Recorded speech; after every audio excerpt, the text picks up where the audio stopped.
oversaw great change throughout her 70-year reign, not least of which in terms of the monarchy's relationship with the people.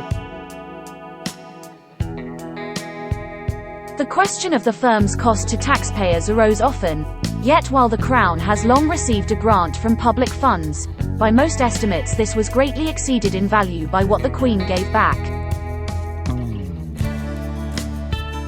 The Windsors, with the Queen as their centrepiece, are the most recognisable royal family in the world. In 2017, business valuation consultancy Brand Finance estimated the British royal family was worth £67.5 billion. Although a large part of this reflects their ownership of assets such as the Crown Estate and Buckingham Palace, the monarchy also generates a significant amount of revenue from their brand. According to Forbes, the firm's net average contribution to the UK economy comes to £1.9 billion per year. The largest share of this figure is attributed to the boost in tourism, but royal warrants, taxes paid on private estates and excess revenue generated by the Crown Estate also play a role. According to Brand Finance's report, the royal family provided £125 million in global press coverage for the UK in 2017. Interest in the royal family and adoration for the Queen in particular have long been a significant tourism draw, contributing £550 million to the UK economy in 2017.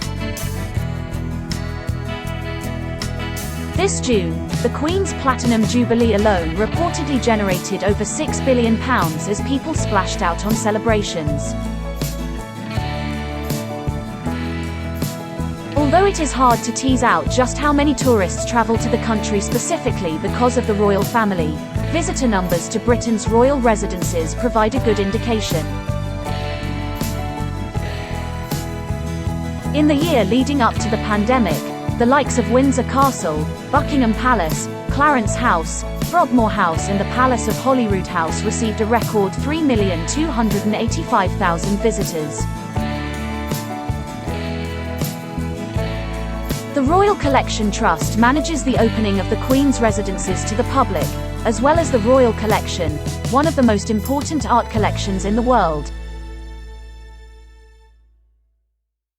According to its annual report, ticket sales amounted to just under £50 million between 2019 and 2020, with gift shop sales adding a further £20 million.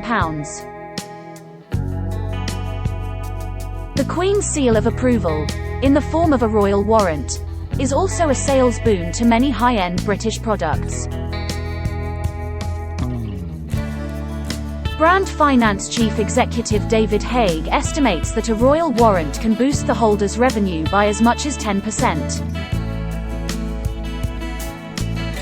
The Queen granted 686 royal warrants during her reign, to brands such as Clarins, Barbour and Twinings.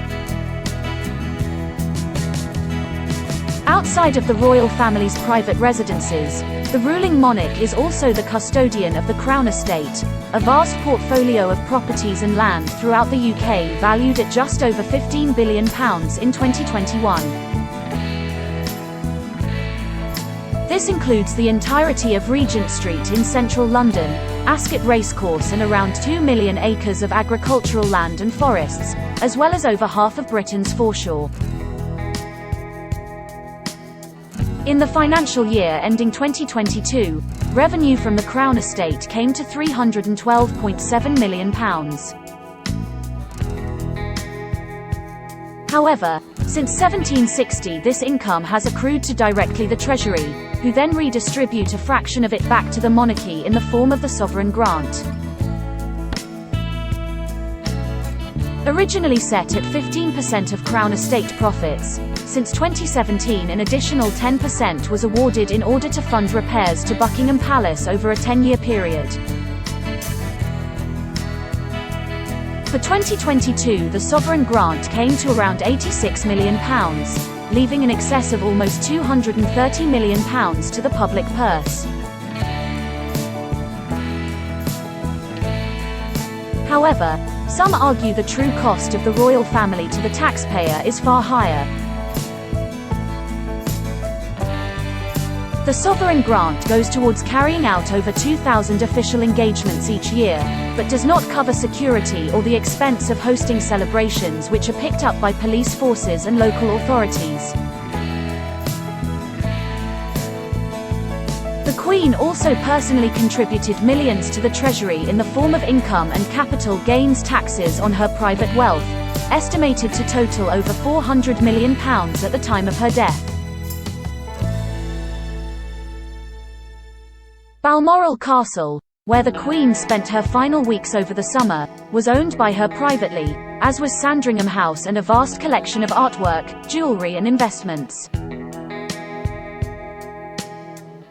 The Queen was not legally obliged to pay tax, but she and then Prince Charles opted to start doing so voluntarily in 1992. Related articles: Kate rushes to pick up George, Charlotte and Louis from school. Andrew looks set to take on Queen's beloved dogs after monarch's death. Royal family live. Charles cheered as he speaks to mourners. Pay tribute to the Queen with your Facebook profile picture. EU's Ursula von der Leyen on verge of tears in Queen emotional tribute.